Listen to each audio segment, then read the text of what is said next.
Do is let's continue talking about that and other news with this week's Roundtable.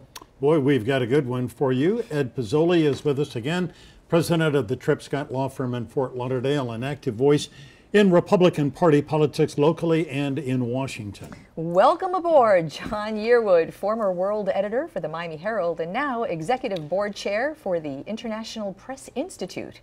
And welcome back, Nancy Ankrum, editorial page editor at the Miami Herald. Good morning, all. Good morning. Good afternoon, actually. Glad you're Afternoon. here. All right, so John Yearwood, you were the world editor at the Herald. You deal with international press issues. Talk a little bit about what's going on in Venezuela and the likelihood, as we spoke with Congressman Mario Diaz-Balart, of sanctions, including cutting off oil. I mean, we're talking about serious stuff here. Well, first of all, let me thank you for having me on. It's a pleasure to finally be able to make it. But the comment that Cody made about his equipment being touched, that's something that we at the International Press Institute are really concerned about, and in fact, we'll be getting on that case to make sure either that his equipment is returned or that doesn't happen to other journalists in Venezuela. But what I thought was really interesting, and what many of us would be looking at coming out of this vote today, is whether or not the Maduro forces can muster enough support to overcome what we saw the opposition did a couple weeks ago. You know, I've been following Venezuela now since 2003. The opposition has been working there really hard since 1999. One of the things that in looking at Venezuela and in looking at Maduro, what I think is that he has not grown substantially since he was a bus driver in Caracas. Well, the economy is a mess. It's a chaos. Inflation, medicine, food, none of these things are available. And Nancy, I mean, when you hear the Trump administration say all options are on the table, is there a good option? Well, I think the United States, you know, we had the pleasure actually of writing an editorial this week that said Trump is right. The headline said Trump is right. And the sanctions that were levied were just the right ratcheting up of against pressure. 13 Against 13 individuals. They are Maduro's supporters. They are his enablers. They are his wealthy enablers. And we think that the continuing to ratchet up that pressure is definitely a good idea. And there is now talk of, as we spoke with our previous guest, there's talk of economic sanctions, Right. Ed. The Trump administration is threatening economic sanctions, pulling out of oil imports. What does that do to the ground level Venezuelan people? I mean, people here, so many Venezuelans in our community, really watching that can have a devastating effect on them as well. Well, they've already suffered. I mean, think about it. What's gone on so far with the targeting of these sanctions under some of Maduro's enablers, if you will, is really to try to shut down some of his money. And the money isn't flowing into Venezuela and then supporting the people. The money is being diverted and going somewhere else, you know, probably into Maduro and others' pockets. And so that was an appropriate response by the Trump administration. And it also left him, or our country, or the administration, with several other tools still to do, some of them that President Trump has talked about kind of ratcheting up. I would say to you that the heart and soul of that country has been hurt and devastated. The sanctions that we'd put on would really just hurt those who are in power. That's where they have to focus on. Hopefully some of these revenues that are going in, they're not going to feed people. Obviously people are hungry. Diapers, basic needs of the people are not being met, no matter how much money is going through that country. And Maduro is throwing bones, which says something. Throwing bones, what does that mean? Just throwing a little bone to placate, to get the opposition to back off. The release of Leopoldo Lopez, the major opposition leader, from prison. He was sent to prison, of course, on trumped-up charges, and his release to house arrest.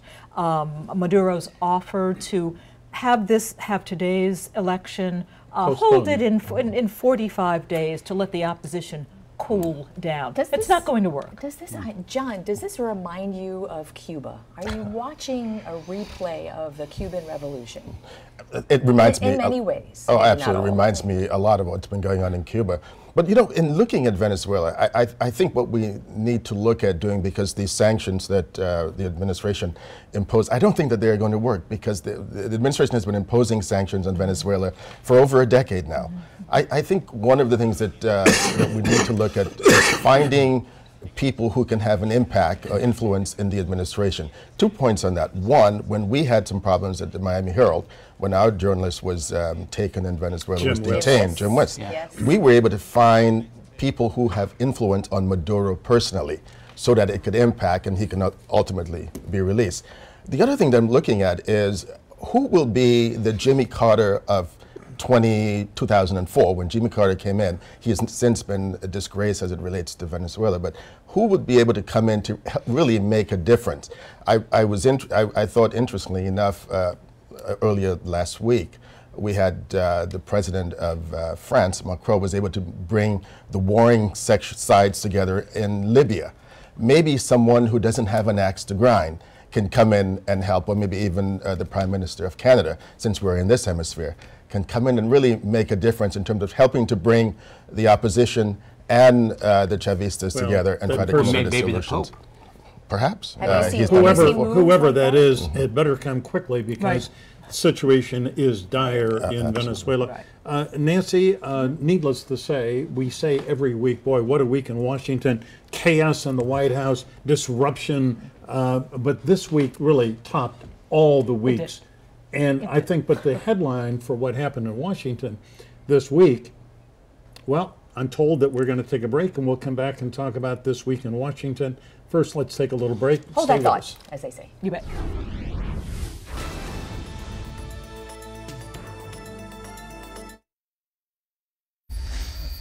We are in the midst of our roundtable, and just when we took the break, we were going to talk about this week in Washington. Nancy Ankrum, I really think for all the monumental things that happened this week, none more important than the failure in the Senate to pass a health care bill. And right now, it's not maybe dead, but it's moribund. Right, absolutely. The third time was not the charm. And what has to dawn on Congress, no matter what side of the aisle, is people want to get health care when they need it. When they have a cough, they want to go to the doctor. Yeah, when I have a cough, I need to go to the doctor. That's why I said it was on my mind. When the kid has a broken leg, they want to be able to go to the doctor and afford it, as opposed to the emergency room. They do not want Republican health care. They do not want Democratic health care. They want health care that works for them. Ed, is there was a tweet from the president, I'm not sure it was this morning or yesterday, get back in there and vote again. Is this, you have insight, is this dead? Is this going somewhere? Is this going to become a bipartisan issue now? Where is this going? It's not completely dead, but it's very much on life support. So what you have now is what Republicans will have to do in order to revive it and try to get some Democratic support is to get rid of the word repeal as part of the overall package. And so it might look similar to what the Republicans had put forward, which frankly didn't do a whole lot. But here's the disappointing part. On the Republican side, as a partisan, there's a lot of people who are disappointed because Republicans ran for 7 years and railed against Obamacare. They had the ball and they dropped the ball.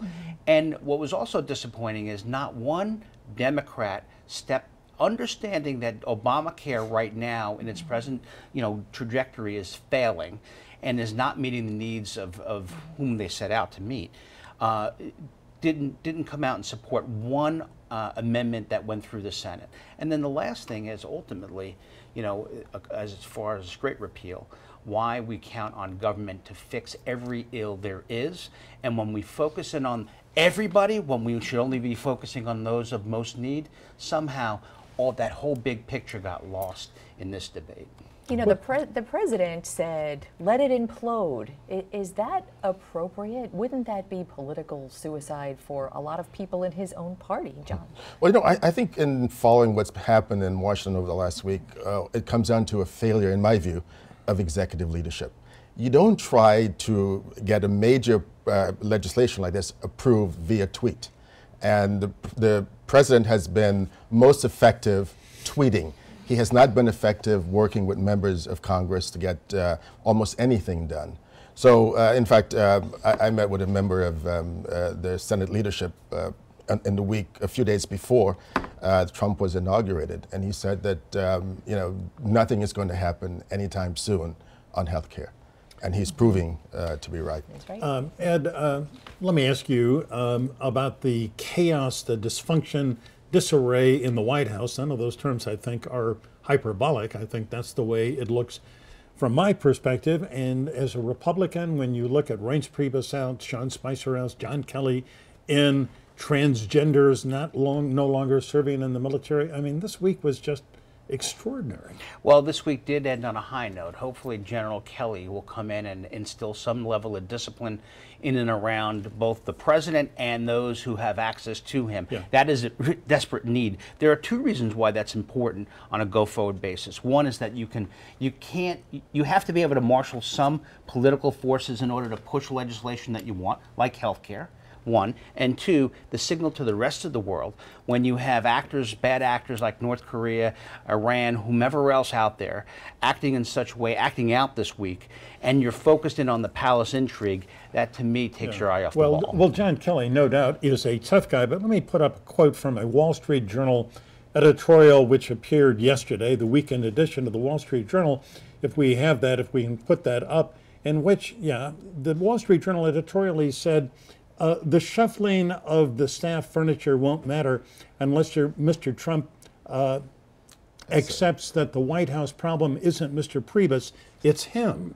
So, I mean, just moving people in and out. I mean, John Kelly is a disciplined Marine general, remarkable guy, but he's not going to solve this problem if the president gets up every morning at 6 o'clock and starts unleashing a tweet storm. John Kelly has the history, if the president, provided the president gives him the necessary authority to control some of the White House. The problem that you have inside the White House is that some people who are family members, actually, you can't control necessarily access to the president from Ivanka or Jared Kushner. You can't do that. But what you can do is try to control access so that when you have an issue come up, you get both, or a number of ideas that go in front of the president, competing ideas, and then let the president decide. What you have now is sort of an undisciplined message about the way things are said and rolled out. Hopefully, General Kelly will do that. I don't think Reince Priebus was strong enough given the environment. I don't know if John Kelly's strong enough. We're going to find that out.